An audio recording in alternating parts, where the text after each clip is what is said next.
Roma Wines present Suspense.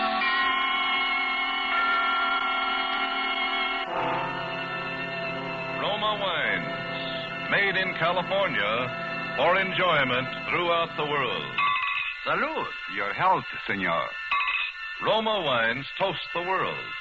The wine for your table is Roma Wine, made in California for enjoyment throughout the world.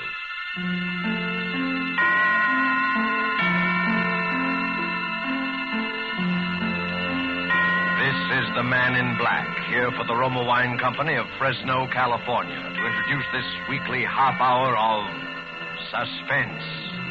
Tonight from Hollywood, Roma Wines bring you a star, Mr. Paul Muni. And so Lucille Fletcher's play for broadcasting called The Search for Henri Lefevre. And with the performance of Paul Muni, we again hope to keep you in suspense.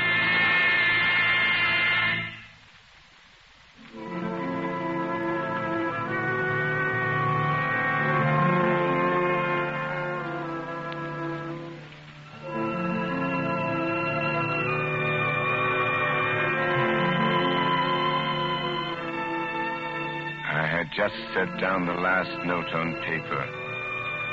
You know what it is to write a piece. The agony, the drudgery, the exaltation. A fever consumes one. Hours melt away at the piano. Time, people mean nothing. The world revolves around this rocking song, this tender magic. A heavenly feeling comes into your heart and nestles there. So it was with this music. I had just set down the last note on paper. I was happy and weary and full of peace. I lay down on the sofa to relax before Suzette brought my supper. There's a radio near the couch. That night I turned it on.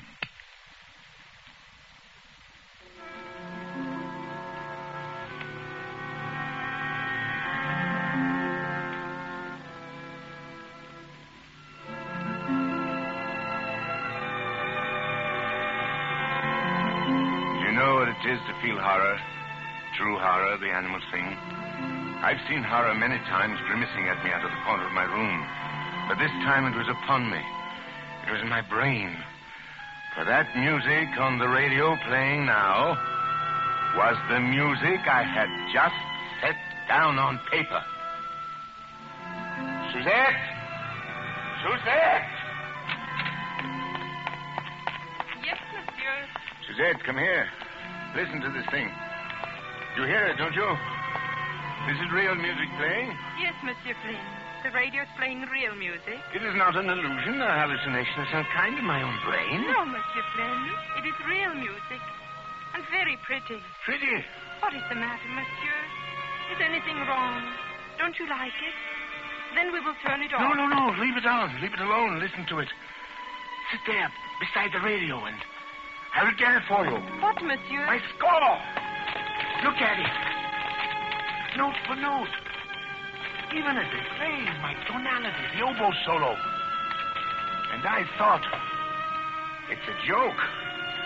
A joke, an incredible joke. Oh, monsieur, I cannot read music. I do not understand. Perhaps someone in this building has heard me play. But no. This orchestration is the same, and the orchestration is a secret, quiet thing that one does alone. Perhaps they have stolen the score. Someone has copied it. But I only finished it this afternoon. It has been here in a drawer and on the piano. Unless someone else. There is someone else, someone like me. With my brain, my soul, a kind of double, It is over now, monsieur. Do you want me to turn it off? No. See what they announce. So concludes another... See what they dare to say. Series. You've been listening to the Elegy for Orchestra, Opus 42, by Henri Lefevre. Henri Lefevre! Henri Lefevre! Calm yourself, monsieur. Henri Lefevre, why, I'd never heard of the man. He's an imposter. And they're liars. Get me the broadcasting station at once. She slipped out of the room. And I sat there staring at the freshly written pages. My brain was reeling. It was my music, every little note, every turn of phrase. Before me, the silent radio faced me like a mocking, sardonic sphinx. Adolphus, my good fellow, what's that? Monsieur Picard. I thought it best to bring him, monsieur. Your good friend. Did you call the broadcasting station? Yes, monsieur. And what did they say? They said, monsieur. Oh, Monsieur Picard, I'm afraid. They said, Adolphus, that it was a piece by Henri Lefevre. An old piece, written nearly 15 years ago. What? Adolphus, dear boy, now try to be calm. Dear me, you composers are so temperamental. Sit down and try to analyze this thing from a mental viewpoint. 15 years ago? But I finished it today. The brain is such a queer thing, Adolphus. And a musician's brain, that is still a puzzle to us scientists. 10 years ago, perhaps even 15 years ago, you heard this piece somewhere. Perhaps your conscious brain scarcely noted it. You were thinking your own thoughts, but your subconscious reached out and grasped it for yourself. And now, 15 years later... What are you trying to say, Monsieur Picard? That this piece is not mine? That I stole it from this imposter? No, I assure you, my dear Adolphus, you've always been utterly original. I wrote that piece myself, do you hear? I tore it out bit by bit from my own creative imagination. If I had remembered it, even my own subconscious, would it have come so hard? It would have flowed out like a dream. But I had to struggle with these erasures and these cuts, this coda. And you say it was exactly this way on the radio? Exactly as though they had copied out the parts in the twinkling of an eye. And an orchestra was reading my score. Very strange. The man either stole my piece somehow, or else there was some terrible coincidence. Some simultaneous crooked streak of identical inspiration that leaped across the world. Adolphus. Who is this Henri Lefevre? I should like to know him, to confront him face to face. Henri Lefevre. You've never heard of him, Adolphus? No. He was a rather famous composer in my youth, a writer of symphonies and operas. And what has happened to him? Is he still alive? It is an interesting question, Adolphus. I must confront him, do you hear, Monsieur Picard? I'm convinced that there's something unreal about all this. Fate has played me some trick. There is some horrible linkage between this man and myself. Some string vibrating in his brain which has caused a like vibration in my own. I must find him. I must somehow break the spell. And supposing this Henri Lefevre is dead. Dead or alive, I must discover where this music came from. And what it meant to him. And what it may mean to me.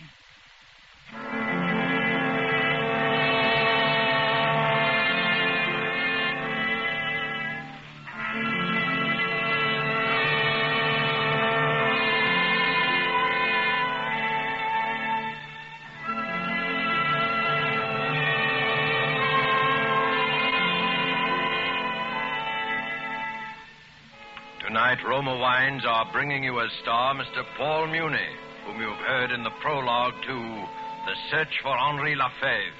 Tonight's study in suspense.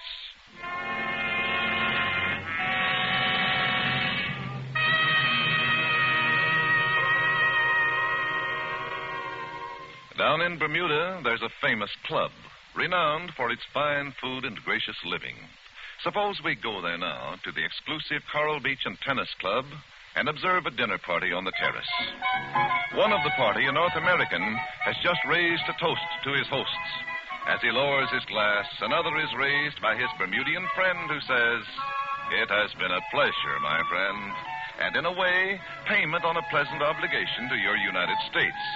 For your California has given us this superb wine in which we drink these toasts. So delicate, so excellent in flavor and bouquet that we import it, your famous Roma wine.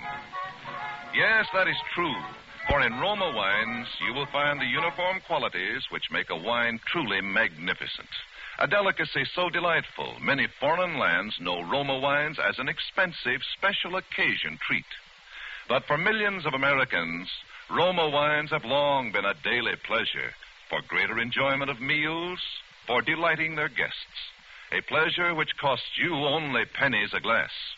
For you do not pay high import duties nor expensive shipping charges to enjoy this delicacy, which brings you a combination of old-world winemaking skill plus Roma's modern testing and quality controls. No wonder, then, that Roma wines are America's largest selling wines. Ask for R-O-M-A, Roma wines, made in California for enjoyment throughout the world. And now it is with pleasure that we bring back to our soundstage our star, Paul Muni, and the search for Henri Lefevre, a tale well calculated to keep you in suspense.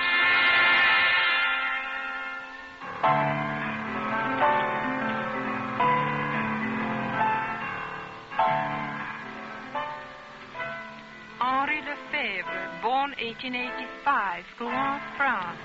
Educated at the École Normale, fellowship student in composition, the Paris Conservatoire. Won Prix de Rome 1908 with piece entitled Étude contrapuntale. Studied under Saint-Saëns for 2 years. Made first great success with performance of opera Éctate, which was presented at the Paris Opera in... Do you want me to go on, monsieur? No. These dictionaries tell you nothing. They make everything smell of dust and corruption. Has the mail come in yet? No, monsieur. Only the package of music from the library. His music? Yes, monsieur. Then what are we waiting for? Give it to me. Henri Lefevre. Elegy. Opus 42. Incredible to think of all those years. Look, Suzette. The paper is already turning yellow. The engraving is old-fashioned, and yet it's exactly... Adolphus. Yes? I have a letter from his publisher. He is still alive. Thank God. But there is some mystery about him. They would not give me his present address. What do you mean? They say they've not heard from him in 10 years. His musical output has ceased. He submits nothing, does not answer their letters. Well, then how do you know he's still alive? They occasionally hear from Madame Lefevre. Madame Lefevre? He has a wife who's been living in Rouen. Good. We will write to her at once. That will not be necessary, Adolphus. Now, calm yourself. This is the best news of all. Madame Lefevre has arrived now in this very city. In fact, I brought her here to see you. Bring her up at once. Adolphus, I beg of you. Now, calm yourself. You'll frighten her. You must not be too hasty. I will not frighten her. I will only find out where he is. Or perhaps even seeing her. Sometimes reality shrivels everything. The truth becomes drab, This commonplace. This way, Madame Lefevre. Over here. Yes, Madame, this door. I stood quite motionless in the center of the room. A woman dressed in black confronted me across the waist of the polished floor. She was thin, middle-aged, a little stooped. Her pale eyes looked washed out with crying. Yet there was another look in them, a look of some drowned and monstrous terror. Monsieur Adolphus Flynn? Yes. I am Cécile Lefevre. I have heard that you are searching for my husband, Henri. Yes, madame. Why do you wish to see him, monsieur? Why do I wish to see him? You have not heard of my strange predicament, madame? No, I have heard nothing. I arrived in this country only today. You arrived alone? Yes. And your husband? My husband remained in Switzerland, monsieur. Switzerland? Yes, monsieur. He has lived there for many years. But why? I thought they said your home was Rouen. Rouen was my home, monsieur. My husband and I have been estranged for the last 10 years. Oh. But there is much I know about my husband's work. If it is about that you wish to know. 10 years? You have not seen him for 10 years? No, monsieur. Do you know his Opus 42, his elegy for orchestra? Yes, monsieur. When did he write it?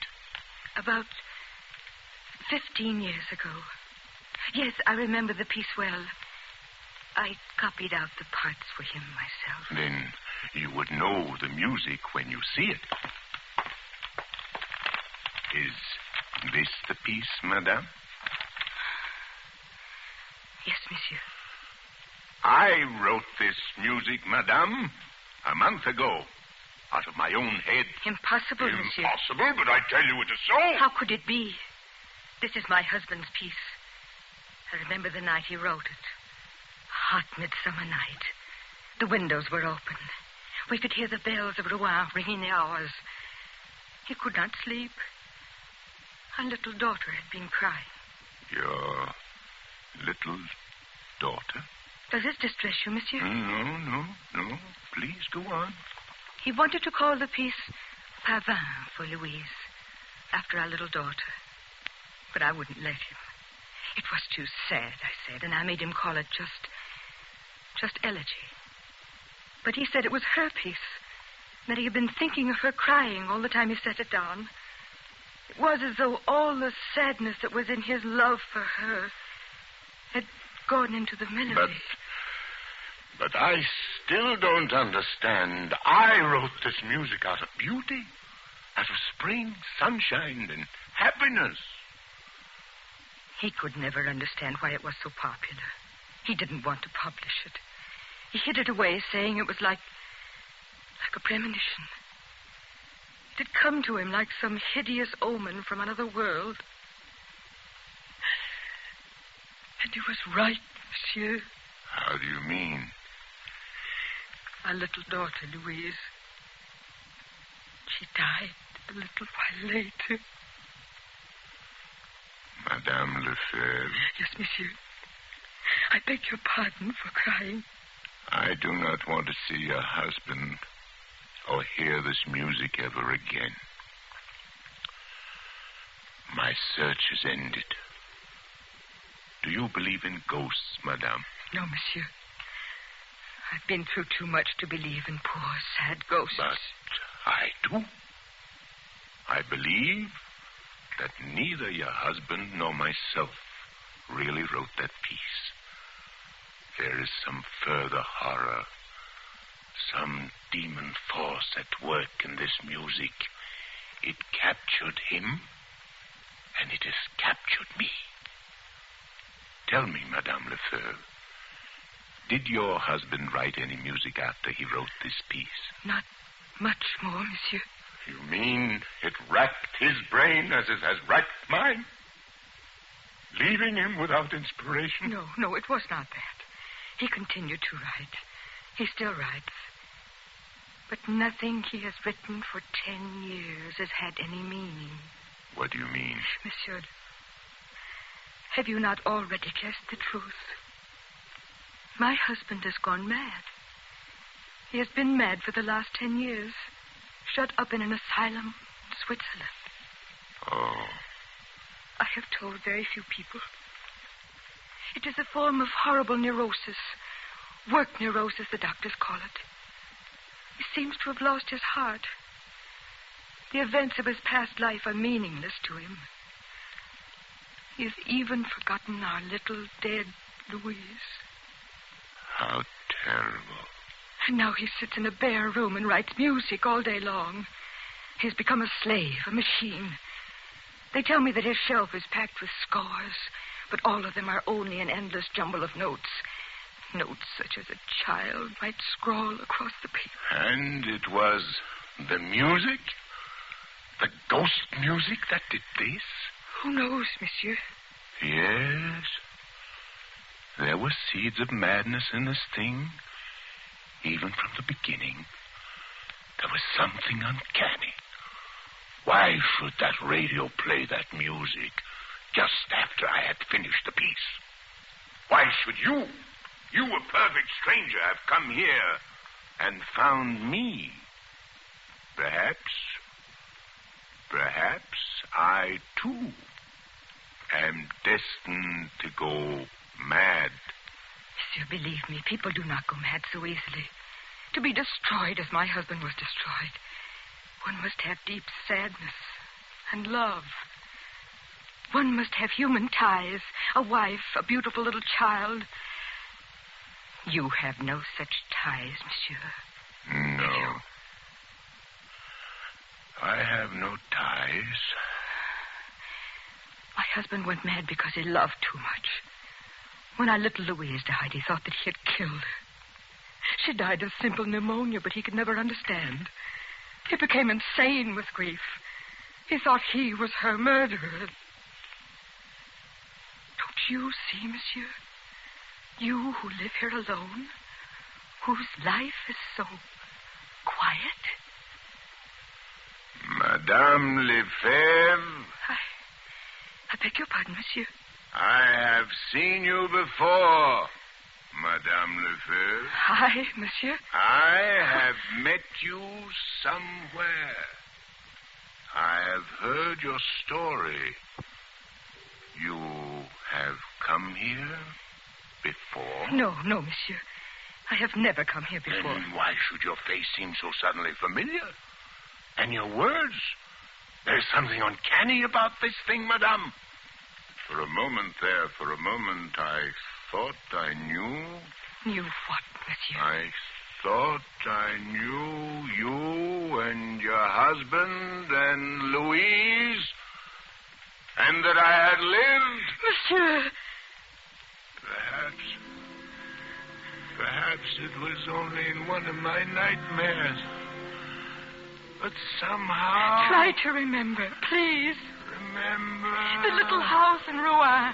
The stone house. The tree in the garden. The coffee on Sunday afternoons. The Bechstein piano by the window.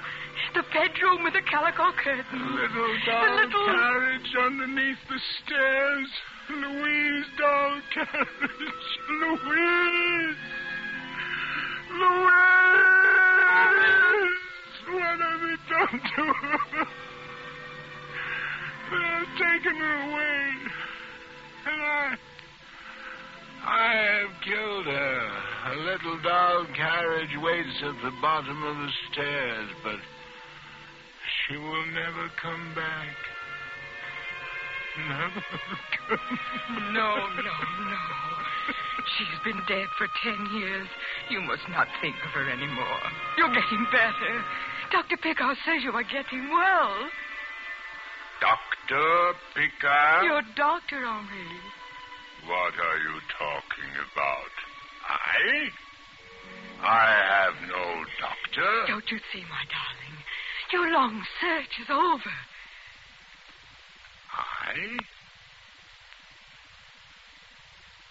I am Henri Lefevre. Yes, darling. I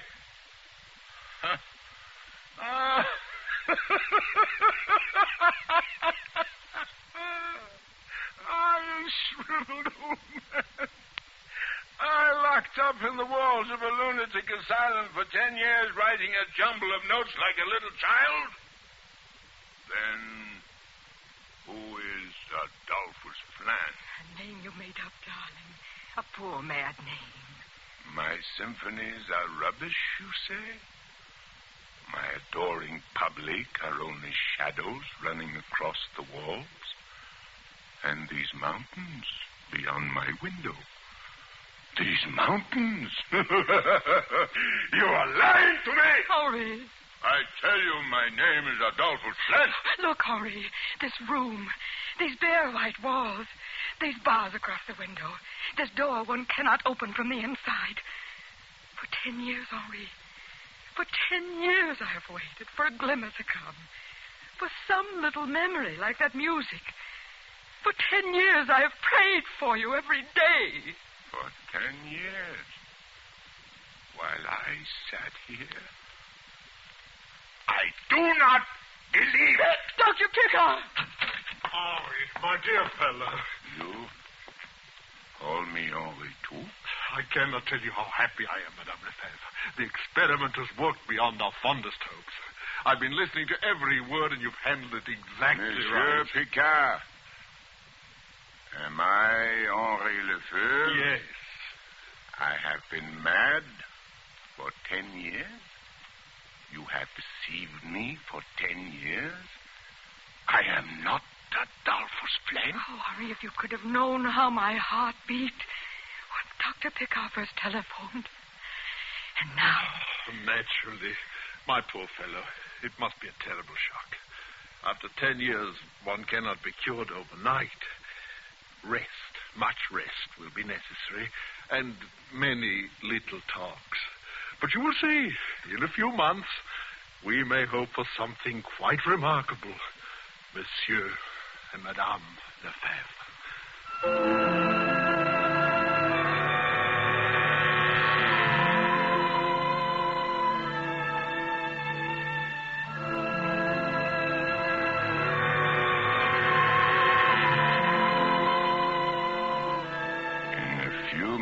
He said, in a few months I would be able to go back.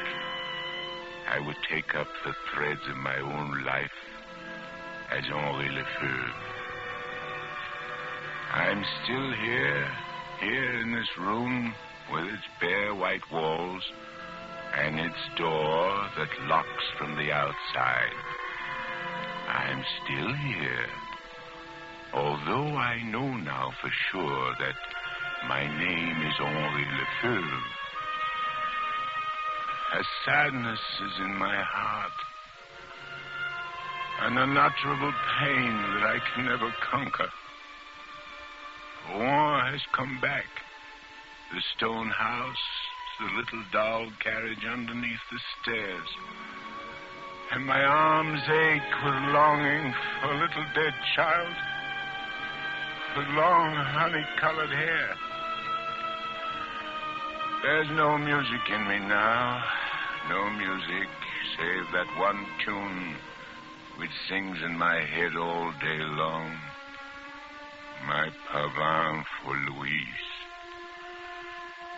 If I could only get it out of my mind, I might be able to work again.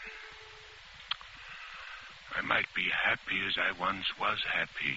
I might look out of my window and find a symphony in the sunset on the mountains. That is why I will not go back. I will not leave this room until I find him again. Until I find Adolphus Fleur.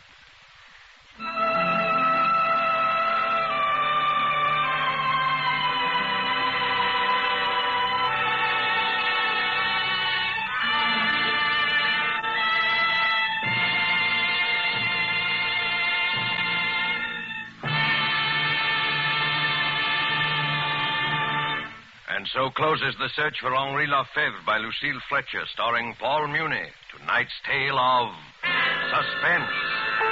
Suspense is produced and directed by William Spear. Roma wine makes every meal taste better. That's the proven experience of those who have discovered the flavor complementing magic of these superbly delightful yet inexpensive wines. For a new mealtime thrill, try serving food with Roma wines, whether it be fish, meat, or poultry. Then simply place the bottle well chilled on the table with the meal. Serve it in any kind of glass. Once you taste the addition these delightful wines bring to the zest and savoriness of even the simplest dishes, you'll wonder why you've ever done without Roma wines. Remember, it costs you only pennies a glass to add the marvelous flavor complementing magic of Roma wines to your daily meals. Ask for ROMA, Roma Wines, America's largest selling wines, made in California for enjoyment throughout the world. This is Paul Muni. It's been a great pleasure to appear in this distinguished radio play theater, which is devoted to the art of suspense. I should like to pass along to you the information that I just gleaned from Mr. Spear. The next week, at this same time, my friend, Mr. Herbert Marshall, will be your star in that very extraordinary novel of vengeance and retribution called The Beast Must Die. And one more word. You've been hearing a great deal about the Fifth Warlone Drive. It may sound to you as though we on the radio are being a little overly insistent about it. Well, we are being insistent. You must listen. You must respond. Buy an extra war bond tomorrow. Next Thursday, same time, you will hear Herbert Marshall as star of Suspense. Presented by Roma Wines, R-O-M-A. Made in California for enjoyment throughout the world. This is CBS, the Columbia Broadcasting System.